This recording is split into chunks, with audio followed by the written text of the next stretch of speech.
सर्वप्रथम मैं धन्यवाद देना चाहूँगा राष्ट्रीय लोकदल पार्टी के राष्ट्रीय अध्यक्ष केंद्रीय मंत्री चौधरी जी, क्योंकि उन्होंने एक मुझ जैसे एक युवा अदना से कार्यकर्ता को इतना बड़ा दायित्व दिया। साथ ही साथ मैं धन्यवाद देना चाहूँगा बस्ती जनपद के सभी लोगों को। उनका बहुत पुराना रिश्ता मेरे साथ रहा है 2 पीढ़ियों से। आपने मेरे पिता राजा लक्ष्मीश्वर सिंह जी को भी आशीर्वाद दिया है और उसी आशीर्वाद की बदौलत मैं आज इस दायित्व पर पहुँचा हूँ। बहुत बहुत धन्यवाद सभी राष्ट्रीय लोकदल के कार्यकर्ता पदाधिकारी साथियों को धन्यवाद। जगह जगह स्वागत भी हुआ है, क्या कुछ कहेंगे इस संबंध में? मैं धन्यवाद देना चाहूँगा सबको, जगह जगह पर सभी लोगों ने स्वागत किया, लेकिन पूरा जो पिछला जो प्रश्न पूछा था पहले मैं उसका जवाब देना चाहूँगा। मैं राष्ट्रीय लोकदल का सिपाही हूँ और चौधरी चरण सिंह जी की जो विराट विरासत है जिसके उत्तराधिकारी चौधरी जयंत सिंह जी हैं, मैं बताना चाहूँगा आपको कि राष्ट्रीय लोकदल पार्टी किसानों के लिए तत्पर समर्पित है। चौधरी चरण सिंह जी ने कहा था राष्ट्र की खुशहाली का रास्ता खेतों और खलिहानों से।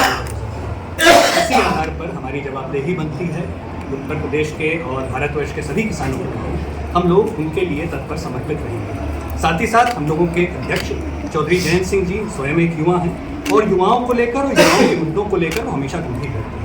हमेशा वो युवाओं के मुद्दों को संसद में और अलग अलग जगहों पर वो उठाते हैं।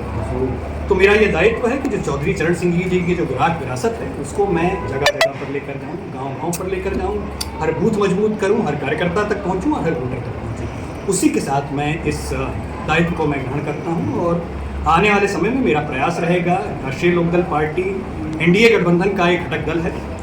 मैं उम्मीद करता हूं कि राष्ट्रीय लोकदल मजबूत होगा और राष्ट्रीय लोकदल की मजबूती एनडीए को मजबूत करेगी और आने वाले समय में 2027 में हम लोग पुनः एनडीए गठबंधन की सरकार हैं। जंतर मंतर के आंदोलन के बाद देखिए, चुनाव सर पर है और हम लोग प्रयास कर रहे हैं कि जो विचारधारा है चौधरी साहब की उसको हम लोग गांव पर लेकर जाएं। हम लोग युवाओं को जोड़ने का प्रयास कर रहे हैं, हम लोग महिलाओं को जोड़ने का प्रयास कर रहे हैं, हम लोग हर वर्ग को जोड़ने का प्रयास कर रहे हैं और हम लोगों के कार्यकर्ता हर जगह पर हैं। हर जगह हम लोग एनडीए गठबंधन को मजबूती प्रदान करेंगे और आने वाले समय में हम लोग एनडीए गठबंधन की सरकार पुनः यहाँ बनाएंगे। जैन जी के आंदोलन के बाद नई चुनौती खड़ी हुई है, सभी दल जैन जी को कनेक्ट कर रहे हैं, आपकी पार्टी जैन जी से कैसे कनेक्ट होगी? देखिए, हमारे पार्टी के राष्ट्रीय अध्यक्ष केंद्रीय मंत्री चौधरी जयंत सिंह जी स्वयं एक युवा हैं और युवाओं के मुद्दों को लेकर वो हमेशा बहुत गंभीर रहते हैं। युवाओं की बातों को वो हमेशा संसद में और अलग अलग जगहों पर वो उठाते हैं।